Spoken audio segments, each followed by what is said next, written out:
বিতর্কিত নির্বাচন করেছে, কলঙ্কজনক নির্বাচন করেছে। আমাদের অতীতের নির্বাচন কমিশনগুলো যে কলঙ্কজনক নির্বাচন করেছে, পাতানো নির্বাচন করেছে, তো তারা এটা করার মাধ্যমে তারা শপথ ভঙ্গ করেছে, তারা সংবিধান লঙ্ঘন করেছে এবং এর তাদেরকে বিচারের আয়তায় আনা কথা কথা প্রায় সবাই বলেছে। খোলামেলা কথাবার্তা বলেছি, একে অপরকে প্রশ্ন করেছি, আমরা বোঝার চেষ্টা করেছি, জানার চেষ্টা করেছি।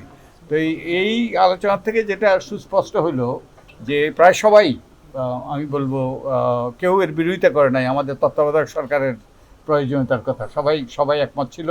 আর নির্বাচন কমিশনকে স্বাধীন করতে হবে, শক্তিশালী করতে হবে, বিশেষত আর্থিক স্বাধীনতা দিতে হবে এবং নির্বাচন কমিশনকে ওই যে সরকারের অধীনে একটা সরকার হইতে হবে, তাদের এমনভাবে তারা শক্তিশালী হবে, স্বাধীন হবে। তারপরে না ভোটের বিধানের ব্যাপারে তারা সবাই একমত। রাজনৈতিক দলের গণতন্ত্রের ব্যাপারেও রাজনৈতিক দলের গণতন্ত্র যদি সৃষ্টি না হয়, প্রতিষ্ঠিত না হয়, রাজনৈতিক দলের মধ্যে যদি গণতন্ত্র প্রতিষ্ঠিত না হয়, তাহলে রাষ্ট্রে, দেশে গণতন্ত্র প্রতিষ্ঠিত হবে এটা আশা করা দুরাশা। তারপরে তারা পিয়ার সিস্টেম, মিক্সড পিয়ার সিস্টেমে পক্ষে বিপক্ষে মতামত ছিল। তো এই অনেকেই মিক্সড সিস্টেমের কথা বলেছেন।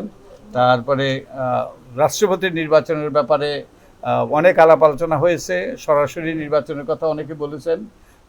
তো এই এবং রাষ্ট্রপতির পদকে আরও শক্তিশালী করার কথা বলেছেন। নারীর সরাসরি নির্বাচন এবং তাদের নির্বাচনী এলাকা থাকতে হবে।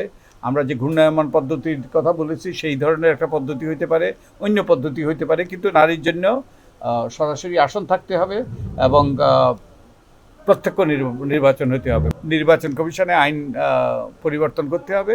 তো এই রকম খোলামেলা অনেক আলোচনা হয়েছে।